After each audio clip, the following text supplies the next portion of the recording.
Hello everyone, Ruhi Sinet here. The temperature in the coldest city on the planet goes down to below -75 degrees Fahrenheit. I realized that the windows of our plane had already freezed before touchdown. Welcome to Republic of Sakhalin Hotel. Today the air temperature is -67 degrees Fahrenheit. I will conduct 8 experiments in this freezing cold from a subjective perspective. Can the liquid of an egg carry its shell? Or can the noodles hold a fork in the air? We set up a simple system to fix the fork as we could not hold it with our hands due to shaking from the cold. People cannot wear metal frame glasses here because the metal could stick to their skin. And if they wanted to take off their glasses, their flesh might be teared out. This is a piece of meat that looks very much like human flesh. I was wearing double gloves. I took off the larger one because I want to use my fingers, and this glove has already started to freeze. My hands are very cold now. What we saw in a few minutes reminded us again that this place is an ice hell. Everything freezes here. Let's take it off now.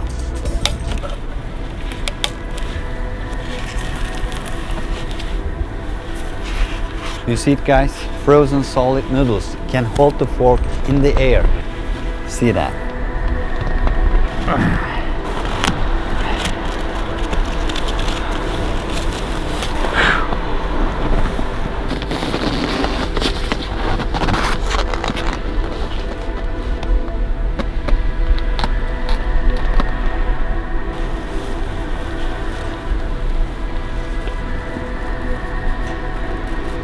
It looks unreal.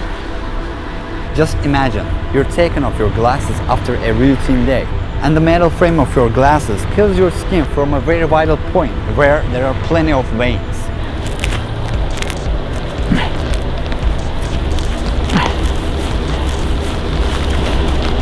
Just like this, it is incredibly cold, beyond human nature. The ice on the sidewalks has to be broken and cleaned every hour. The statues on the streets are made of ice since they won't melt for months. People put carpets to the entrance of each building to avoid falling on the slippery floor. There are usually 3 doors in the entrance of buildings in order to prevent cold weather from entering. Doors are positioned diagonally in our hotel. This is a place where schools don't get cancelled until the temperatures aren't below -58 degrees Fahrenheit. Whereas in some of the other places in the world, they are sometimes cancelled when it is around 32 degrees Fahrenheit. -50 is quite normal here. Children go out and play if it is around -20 degrees Fahrenheit here. That means spring has come for Yakutsk people. Let's make a balloon experiment now.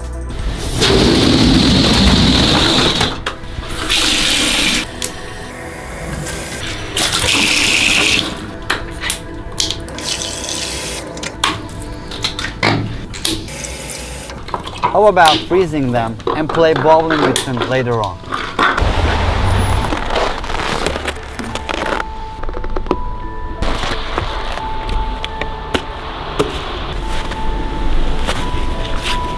How long does it take for this shirt to freeze completely? Let's wait and see. Since the shirt was wet, my gloves also got wet, and they are about to get frozen completely. My fingers are hurting from the cold. I guess I better not wear them, but it is a bad idea to be without gloves. Bare hands start to hurt a lot in just 20 seconds, and don't underestimate the pain. If I left my hands outside for 20 minutes, I will completely lose them. It is called frostbite. My ear was swollen when it was left outside for only 3 minutes in the previous video.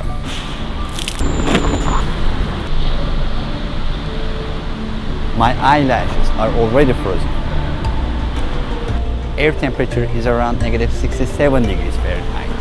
Yeah, how to play bowling without spending any money. As you can see, I filled the balloons with water. If I peel them, I will get ice balls, just like this. I have also kept plastic bottles in the snow, and now I got bowling pins.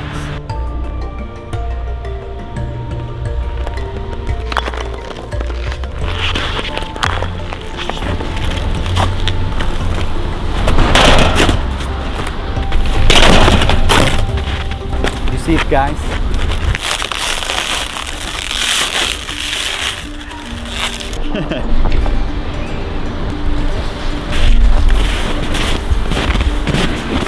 Can you believe it? Look at that.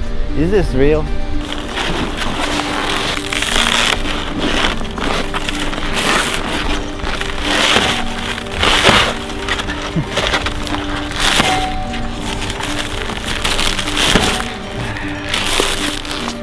Look at the hole at where I hit it.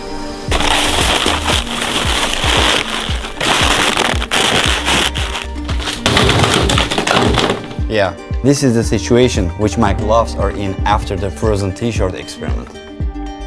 This was my hand's position while holding the bag. Gloves remained just like this when I was taking them off.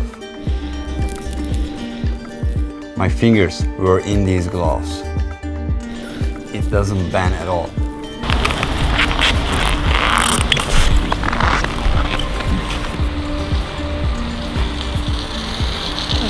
It's frozen.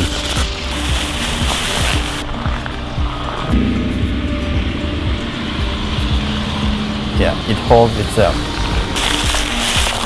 It is a regular bath towel. Can we make a sled out of this?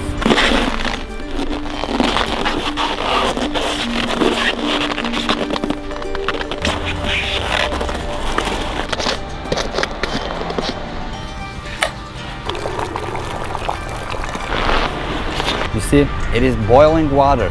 Outside temperature is around -58 degrees Fahrenheit. The boiling water is about 212 degrees Fahrenheit.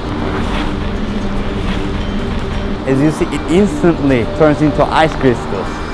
The weather here is that cold, and this is how our uncovered body parts feel in a short time. If you're not experienced enough, you could lose your limbs here, even if you think that you are careful. Walking from a place to another place is almost impossible here.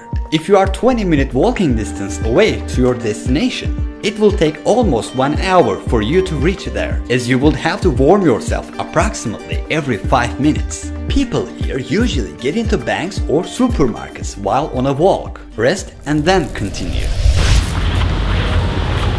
Our sled is ready.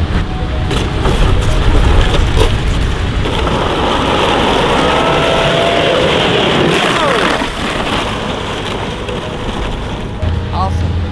I'll do it again.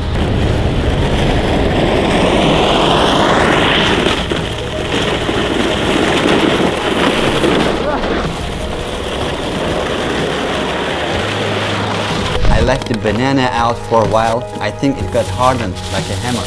People here can even use frozen fruits as hammers when they need to. So, here's the proof. You won't see this every day.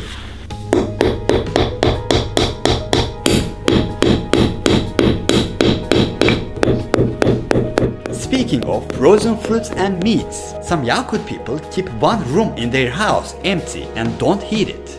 Since the room is as cold as outside, they use it as a large freezer that won't cost electricity.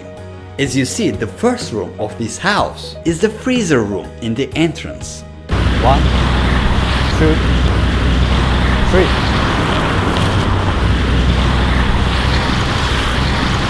Our bag got wet while doing the water experiment. It only took like 2 minutes and this is already frozen solid. Look, it was only a few drops of water. I'll just carry it like this. This is how everything freezes. So, Yakutsk is the capital of the Republic of Sakha. Total population in this city is around 300,000. In the whole autonomous region, it is around 1 million. But only around 2,000 foreigners come here annually, and they usually come for business. The businesses are usually about the natural gas resources and the diamond mines of the region. One of the most asked questions is, what is it like to be here in the summer season? The average daily temperatures in June, July, August are 61.5, 67.1, 59.4 degrees Fahrenheit respectively. The daylight comes down to 5 hours in winter, while the sun does not set for about 20 hours in June. The thickness of the ice under my shoes is about 100 foot. And this ice mass under the city does not melt even in the summer. Even when the temperatures are above 70 degrees Fahrenheit. This is called permafrost, which stands for permanent frost. There are 2 types of playlists on my channel for now. The first one is called Rediscovery. which is a travel documentary series. I go to unique places which are not known to many and make a documentary about them with a comprehensive approach. The second one is about personal experiences, such as this one, where I look at the matters through a subjective perspective. I would also like to thank my team for creating this project with me. So, see you in the next one.